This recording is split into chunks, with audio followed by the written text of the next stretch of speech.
পদ্মবিলে নিয়ে যাবা?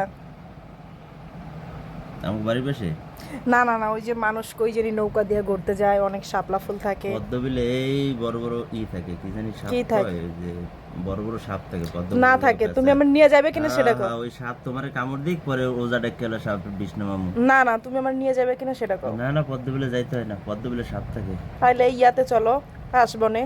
কাশবনে গেলে কাশবনের ভিতর দিয়ে ওই যে এই যে কি জানি সাপ বাড়ি ছিল, ভাইপার সাপ আছে না? কামড় দিক, তুমি আমার রাসেল নিয়ে যাবে ভাইপার। কিনা সেটা কও। আরে রাসেল, সবাই যাইতাছে, আমিও যাবো। আরে ভাই রাসেল ভাইপার আছে না? না রাসেল না না, আমি ভাইপার এত কিছু কামড়াবে বুঝি না, না আমি ভাই, যাবো। ভাই না, আমি যাম না। তুমি ওঠো, আমার নিয়ে যাবে আজকে। না না না, তুমি আমার নিয়ে যাবে এখন, চলো। রাসেল ভাইপার কামড়াবে।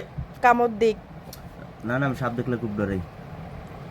আমার লগে সংসার করতেছে এতদিন, তখন ডরাও না, আর ওই সাপ তোমার কি করবো, কিছুই করতে পারবো না। ওই সাপের সাথে তোমার এর সাথে বড় সাপ নিয়ে সংসার করি। তাইলে এইটাই তো আমি, তুমি তো আমার এটাই কও যে যেই সব ভাইরাস বেরোয়, যেসব সাপ বেরোয়, তার থেকে খতরনাক আমি।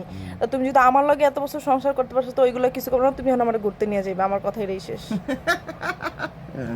হ্যাঁ হ্যাঁ হ্যাঁ করলে হইব না, তুমি আমার এখন ঘুরতে নিয়ে যাবে। টাকা নেই, টাকা নেই, টাকা নেই, টাকা নেই। টাকা নাই না? যখন টাকা হইব তখন নিয়ে যাবো। এই মিথ্যা কথা কইলা না, আমি আল্লাহ তাআলা বিচার দিলাম, তোমার মাথা বরাবর ঠাডা পড়বো। আমি ঠাডা বললে তুমি বিদায় হইবা।